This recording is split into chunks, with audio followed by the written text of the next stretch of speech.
Hello! Welcome back to my channel. So today we're making what I guess in modern fashion terms would be deemed a peasant blouse. Basically, I want to do something that looks essentially like it's a medieval shift or chemise, but it's not going to be full length, it's only going to be shirt length. I've got this wonderful, stretchy, off-white, kind of cream-colored cotton knit. Let's go ahead and get it cut out, and I am really excited to get started on this project.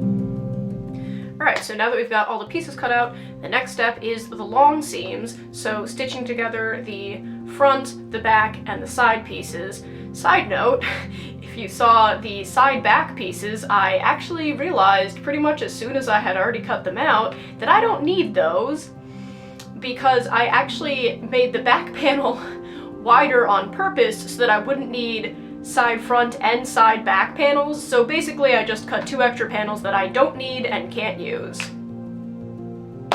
Anyways, on to the sewing. So I've got my first 2 panels pinned and tacked together, and I'm just going to go ahead and spend so many hours backstitching this.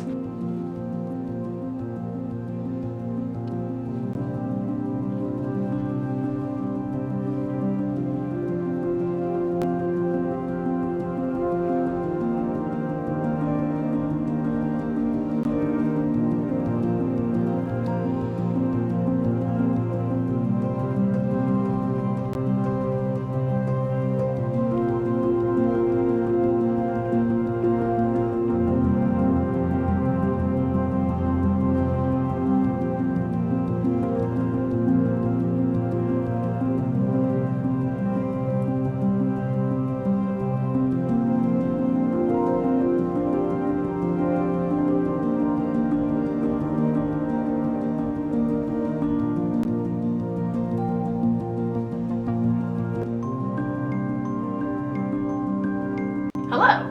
It is time for another day of sewing, and I also got a new dresser for my craft room, which is super awesome.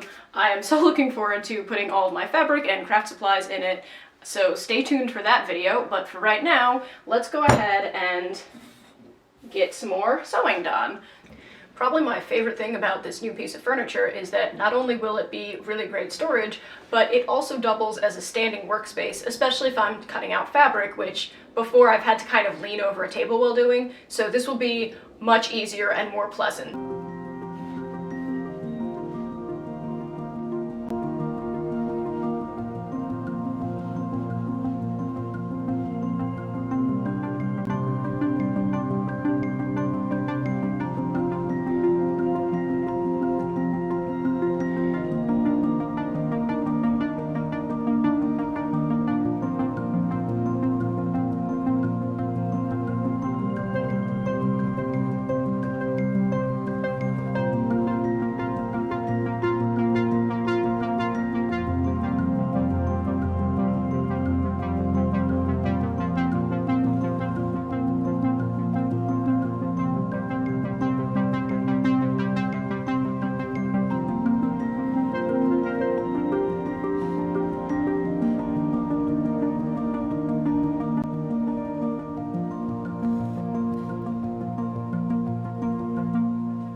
So I do actually have a bishop sleeve pattern, and I was originally planning on using that, and then I went through my pattern box and remembered that I made that pattern on tissue paper because I couldn't find my newsprint.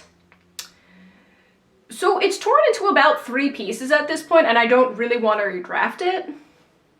So instead what I'm going to do is I'm going to use kind of a modified version of the Kiki's Delivery sleeve that I made. So this is, you know, this is almost like a bishop sleeve already. It just needs to be a couple inches longer. So I'm going to go ahead and just add a couple of inches of length to this sleeve, and I think it's going to be a very serviceable gathered sleeve. We now have sleeves. I cut these off camera because I always think that's the least interesting part of things, but let's go ahead and get these pinned, tacked, and then start stitching them on.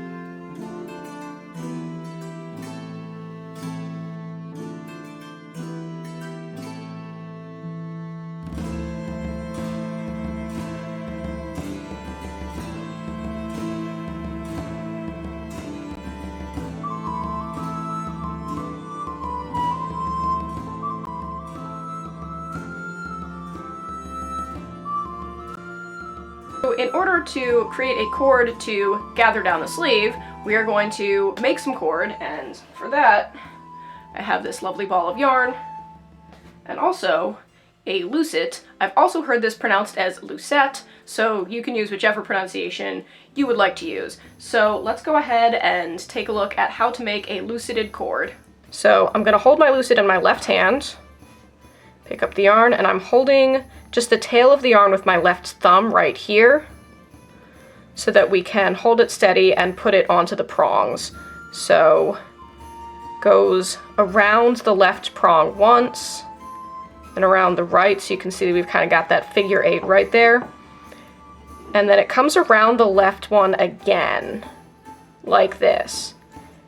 You're going to hold the tail of the yarn, the long tail of the yarn that goes to the ball of the yarn, between your left index finger and your left middle finger while you pull the yarn over. And then you bring the tail that's attached to the yarn ball back around and you pull it tight. And then you're putting that long tail back again between those two fingers. And then the lower loop comes over the upper loop one more time, and this time you're going to turn the lucette and pull it tight again. So that's how you get it started, which it is the most difficult part, is to get it started. So then once you've got it like this, all you're doing is pulling the loop over, turning it, pulling the loop over, and turning it, and you just keep doing that. So when you start to feel as though you've got enough length on the cord to go ahead and fully fill out the sleeve, you want to start checking it against the measurement of the sleeve, and you'll want your cord to be about 1 inch longer on either side so that it doesn't end up getting lost within the sleeve cuff if it, you know, if it comes undone. So let's take a look here. You want this to be the correct measurement while the cord is taut, but not while it's stretched. So you should be able to hold it kind of just gently like this without stretching it, because if you're stretching it and it's the right measurement, that means that when it's not stretched, it will be too short. Let's go ahead and measure this against here. Okay, yeah, and it's about 1 inch longer on either side, so that's the correct measurement. So I'm going to finish the cord. So we're going to go ahead and use the 2 loops that we've got right here in order to finish the cord. First off, take this little mini loop here, pull it tight, and then you're going to snip the yarn. Okay, so first the yarn is going to go through the loop that it's opposite to. So you can see that this is, now you can see that this is kind of on the right side of the cord. So we're going to put it through this loop, just hold it there, and pull the other loop to tighten down the first loop. And then you're going to pull it through the other one. There you go.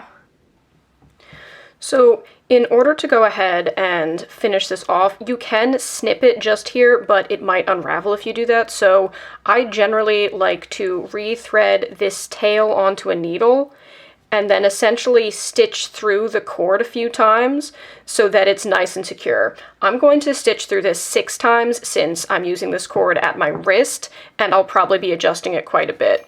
You can use pretty much any large needle. If you have a yarn needle, that's especially good, one with a blunt tip.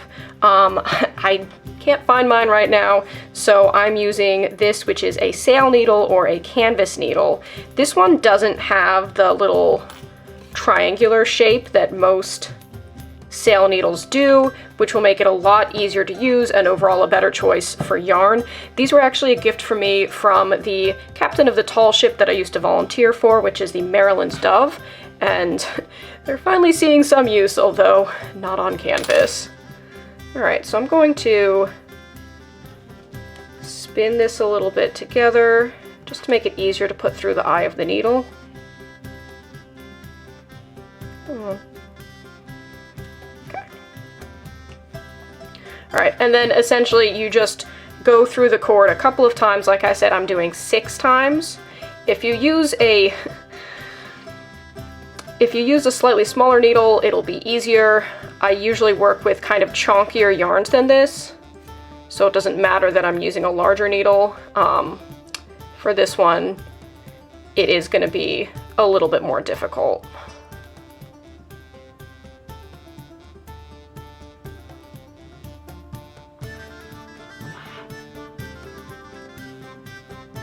So with a normal yarn needle, you won't have to do all this finagling. Okay, so now that we've got the cord, the last step is that we're going to create the channel that the cord is going to run through in order to gather the sleeve down.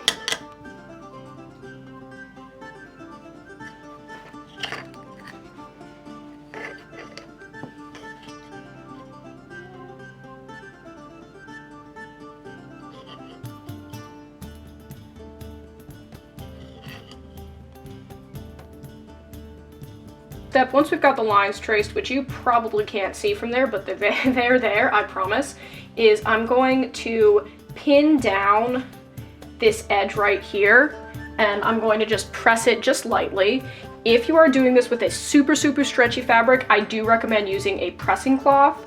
Mine, because I'm doing just a small section and it's not the most stretchy stretch knit that I've ever worked with, I'm not going to use that, but you might want to use it with a super stretchy one to make sure that it doesn't actually distort the fabric.